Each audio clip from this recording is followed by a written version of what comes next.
La estimación de los componentes inorgánicos en los alimentos se puede dar a través de la determinación de cenizas totales. Desde el punto de vista nutricional, el registro del valor de cenizas tiene un escaso valor, salvo para proporcionar una estimación aproximada del material inorgánico total. Naturalmente, el valor de cenizas es esencial cuando es necesario calcular los carbohidratos por diferencia, que era lo que necesitábamos anteriormente dentro del diagrama de flujo que mencionamos, que el valor de cenizas debía adicionarse al cálculo de la estimación de la fibra dietética total. Para la estimación de las cenizas totales, tenemos el método de la calcinación en seco.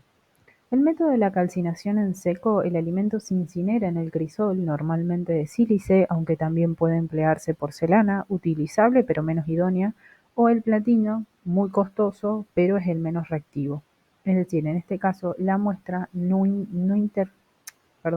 la muestra no genera reacciones no deseadas con el material. Es decir, generalmente con la porcelana pasa lo siguiente, que el material muchas veces reacciona con los silicatos, es decir, la muestra, reacciona muchas veces con los silicatos y genera componentes no deseados que lo que hacen es, en este caso, secuestrar materia o secuestrar componentes inorgánicos que no van a estar incluidos dentro de la estimación. Por eso generalmente cuando hacemos las cenizas totales es recomendable utilizar recipientes que sean de platino, que son menos reactivos, por eso se dice que son menos reactivos, es decir, reaccionan menos con la muestra y nos da valores más acertados todavía. En este caso, en el caso de la calcinación en seco, la matriz alimentaria debe destruirse calentando suavemente al principio la muestra en el mechero, que es como lo que se mencionaba en la diapositiva anterior, se calienta la muestra en el mechero dentro del crisol y una vez que se eliminaron todos los vapores, lo que se hace, se mete en la mufla luego a 500 grados centígrados para impedir que los lípidos y los azúcares formen espuma. Es decir, por eso se calienta la muestra antes, primero para que se liberen todos los vapores y todos los humos generados en la combustión, que esos humos no pueden estar presentes adentro de la mufla, porque si están adentro de la mufla presente lo que pueden generar es que se genere una presión tan grande adentro que la mufla se tienda a abrir. Entonces siempre hay que hacer una incineración antes de meter la muestra adentro de la mufla. Una vez colocada en la mufla, se lo deja el tiempo necesario hasta la obtención de un residuo blanco o un gris claro. El calentamiento por encima de los 500 grados en una mufla puede provocar la pérdida de los metales alcalinos. En el caso de la digestión húmeda con ácidos, no es un método que a mí me determine las cenizas. Es decir, es un método que indirectamente me determina la cantidad de minerales que tiene la muestra, pero no es un método para la determinación de cenizas. En el caso de la digestión húmeda con ácidos, la muestra de alimentos se calienta en un medio ácido, normalmente una mezcla de ácido nítrico y ácido sulfúrico. Muchas veces se suele incluir el ácido perclórico. Yo no lo recomendaría porque es posible, tiene altos riesgos de explosión el mismo y obviamente esta digestión debe realizarse abajo una campana que sea una campana que asegure la correcta liberación de los vapores y a su vez que asegure la correcta seguridad para el personal que está manejando estos ácidos. La digestión húmeda ofrece la ventaja de que no se puede, en este caso la digestión húmeda ofrece la ventaja de que no se puede producir con el crisol ninguna reacción que pueda dar lugar a formación de silicatos insolubles. Es decir, es lo que decíamos, en este caso la digestión húmeda lo que hace es sacar ese factor que sí se produce cuando hacemos la calcinación en seco con el crisol, que hay una interferencia entre el crisol y la muestra que con la digestión húmeda no se da. La digestión puede realizarse en un Matra-Hjeldan, pero en este caso se necesita una mayor cantidad de ácidos.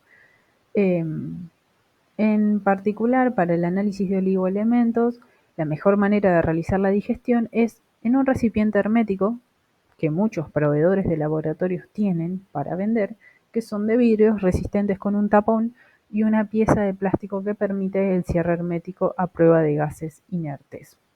Para el análisis de oligoelementos, los ácidos utilizados deben ser de máxima calidad analítica. Utilizar blancos de manera habitual y se debe incluir en la digestión los materiales de referencia. Los instrumentos más utilizados son los espectrofotómetros de absorción atómica, es decir, las absorciones atómicas, que resultan apropiados para el análisis de la mayor parte de los cationes de interés nutricional. Para el análisis de sodio y potasio, en este caso se pueden utilizar fotómetros de llama que son más sencillos. Hay instrumentos de emisión de plasma como los espectrómetros con plasma de acoplamiento inductivo, es decir, los ICP, que permiten el análisis de una amplia variedad de elementos y tienen una capacidad de manipulación de un número elevado de muestras y analitos. Las porciones de análisis que se utilizan en este caso son las siguientes. Los residuos de calcinación en seco, es decir, las cenizas que yo obtuve una vez que yo las saco de la mufla, se pueden disolver con ácido y así llevarse al volumen adecuado para lograr introducir esta muestra en una absorción atómica en un fotómetro de llama.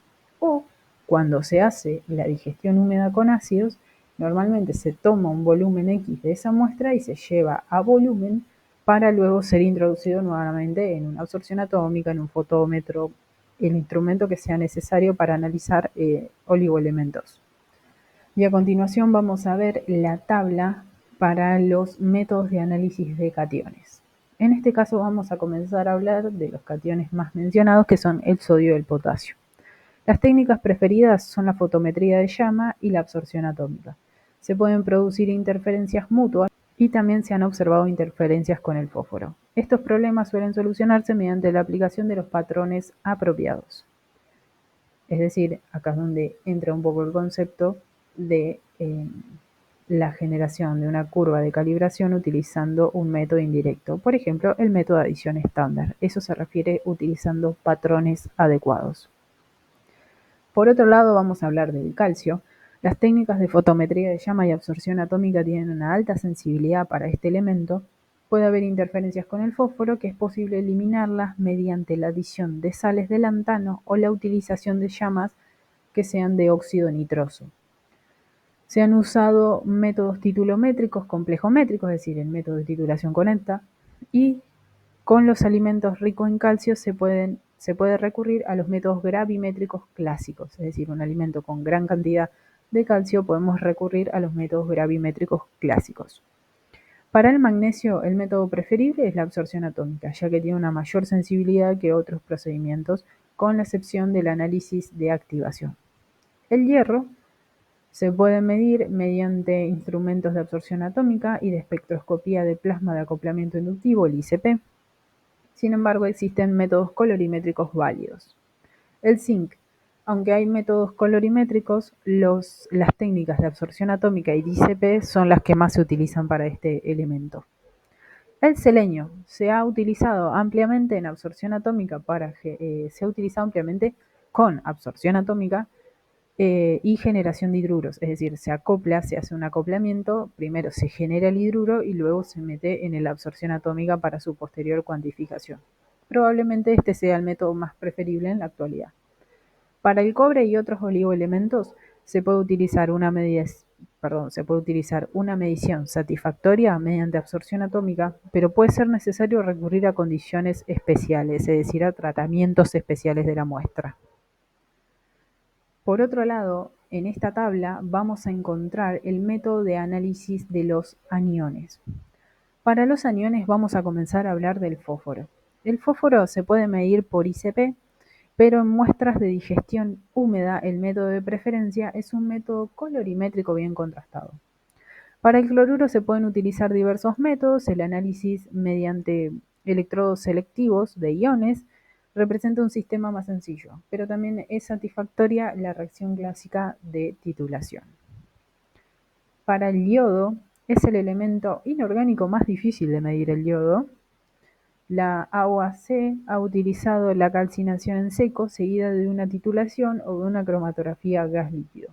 Los electrodos selectivos de iones específicos ofrecen muy buena posibilidad. Para la determinación del flúor se han perfeccionado métodos polarográficos con una sensibilidad muy buena. También parece funcionar bien los métodos en los que se utilizan electrodos selectivos de iones. Para el azufre se puede medir mediante una conversión al sulfato de bario o mediante una fluorescencia con rayos X. Para los nitratos y los nitritos se utiliza la colorimetría, el HPLC y la electroforesis iónica capilar. A continuación vamos a entrar en el mundo de las vitaminas.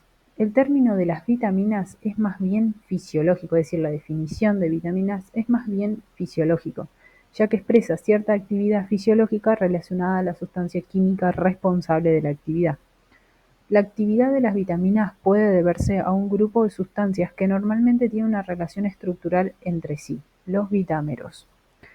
El análisis de las vitaminas presenta varias dificultades para el analista y ha sido y sigue siendo considerable la actividad analítica orientada a conseguir un método de análisis ideal para obtener valores químicos que permitan predecir la actividad fisiológica de las vitaminas en las personas en circunstancias actuales. El método ideal consiste en medir distintos vitámeros por separado de manera que se pudiera calcular el valor para la actividad vitamínica total. Este ideal raramente es posible debido en parte a la presencia de sustancias sin actividad vitamínica que interfieren en el análisis. En la bibliografía complementaria que se va a subir al campus, van a encontrar distintos cuadros, así como fueron los cuadros para los componentes inorgánicos, las grasas y las proteínas. Hay distintos cuadros donde van a encontrar las distintas vitaminas y los distintos métodos de análisis. No los adicioné acá porque son muchas vitaminas y son muchos métodos de análisis que en esta materia no estarían viniendo al caso.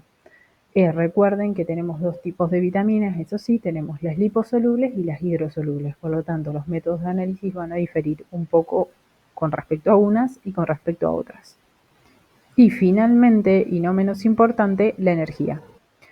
El contenido bruto de energía de un alimento se puede determinar experimentalmente con una bomba calorimétrica.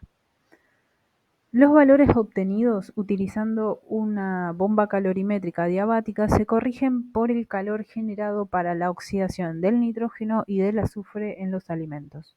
Los calorímetros se suelen calibrar utilizando ácido benzoico como estándar termoquímico. La figura que se muestra a la derecha es la figura de una bomba calorimétrica que se utiliza principalmente para estimar las kilocalorías presentes en un alimento. Bueno, damos por finalizada, esta vendría a ser la última unidad, donde sé que el contenido fue bastante exhaustivo, bastante intenso, pero bueno, obviamente ya vamos a subir al campus lo que corresponde al material complementario, donde les voy a mencionar los capítulos de donde yo he sacado toda esta información y de esa forma que ustedes a la hora de estudiar esta unidad puedan interiorizarse más encontrando información en ese libro.